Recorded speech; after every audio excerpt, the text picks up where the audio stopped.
अगर आपको जिंदगी में पैसा चाहिए तो पैसे के पीछे मत भागिए, पैसे को अपने लिए काम करना सिखाइए।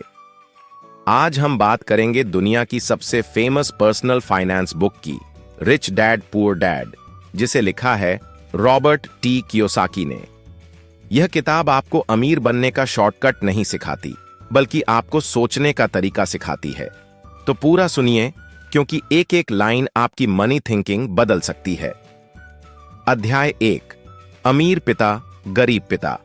लेखक बताते हैं कि उनकी जिंदगी में दो पिता जैसे इंसान थे। एक उनके अपने पिता जो बहुत पढ़े लिखे थे, गवर्नमेंट जॉब में थे, लेकिन हमेशा पैसों की टेंशन में रहते थे। इन्हें कहा गया पुअर डैड। दूसरे उनके दोस्त के पिता ज्यादा पढ़े लिखे नहीं थे, लेकिन बिजनेस करते थे और पैसे उनके लिए काम करते थे। इन्हें कहा गया रिच डैड। दोनों की सोच में जमीन आसमान का फर्क था। पुअर डैड कहते थे अच्छी पढ़ाई करो, अच्छी नौकरी पाओ, सेफ रहो। रिच डैड कहते थे पैसे को समझो, रिस्क लेना सीखो, सिस्टम बनाओ। यहीं से लेखक की मनी जर्नी शुरू होती है। अध्याय 2, अमीर लोग पैसों के लिए काम नहीं करते। रिच डैड ने सबसे पहली सीख दी। अमीर लोग पैसे के लिए काम नहीं करते, पैसा उनके लिए काम करता है। अधिकतर लोग क्या करते हैं? जॉब, सैलरी, बिल्स, फिर वही जॉब, पूरी जिंदगी इसी साइकिल में फंसे रहते हैं। रिच लोग इस साइकिल से बाहर निकलते हैं। वे सीखते हैं। बिजनेस, इन्वेस्टमेंट, एसेट्स बनाना। डर की वजह से लोग नौकरी छोड़ नहीं पाते।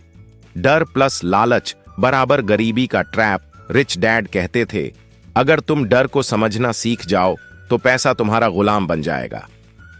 अध्याय 3, वित्तीय शिक्षा। क्यों जरूरी है स्कूल हमें पढ़ना लिखना सिखाते हैं, लेकिन पैसे की शिक्षा नहीं देते?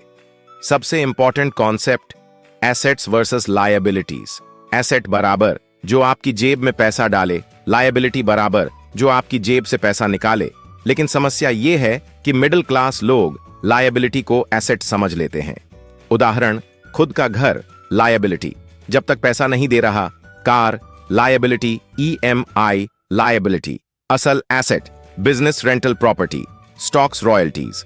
अमीर लोग पहले एसेट्स खरीदते हैं, गरीब पहले liabilities. Chapter 4, mind your own business. Rich dad कहते हैं अपना काम नहीं, अपना बिजनेस संभालो। नौकरी करना गलत नहीं है, लेकिन साथ में एसेट बनाना जरूरी है। आप जॉब करें, लेकिन साइड में छोटा business, investment, skill based income. जिस दिन एसेट्स आपकी एक्सपेंसेस संभाल लें, उस दिन आप फाइनेंशियली फ्री हो जाते हैं। Chapter 5, the history of taxes and power of corporations. Poor और मिडिल क्लास टैक्स देते रहते हैं। रिच लोग सिस्टम को समझते हैं। कंपनीज टैक्स कम देती हैं क्योंकि वे खर्च पहले करते हैं, टैक्स बाद में देते हैं। इसीलिए रिच लोग कॉर्पोरेशन बनाते हैं, लीगल तरीके से टैक्स बचाते हैं। यह चोरी नहीं है, यह नॉलेज है। Chapter 6, the rich invent money. Rich लोग मौके देखते हैं जहां बाकी लोग प्रॉब्लम देखते हैं। वे रिस्क लेना जानते हैं, लॉस से नहीं डरते। फाइनेंशियल इंटेलिजेंस यूज करते हैं। पैसा हर जगह है, बस देखने वाली नजर चाहिए।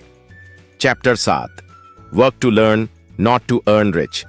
डैड कहते थे पैसे के लिए काम मत करो, सीखने के लिए काम करो। जॉब बदलो, सैलरी के लिए नहीं, स्किल के लिए। सीखो, sales, marketing, accounting, leadership skill होगी तो पैसा अपने आप आएगा। Chapter 8, overcoming obstacles. अमीर बनने में सबसे बड़ी रुकावटें।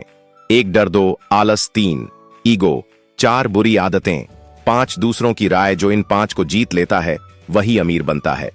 फाइनल लेसन्स, रिच डैड की 6 गोल्डन रूल्स। पैसे के लिए मत भागो, एसेट्स बनाओ, फाइनेंशियल एजुकेशन लो, रिस्क लेना सीखो, लॉन्ग टर्म सोचो, खुद पर इन्वेस्ट करो।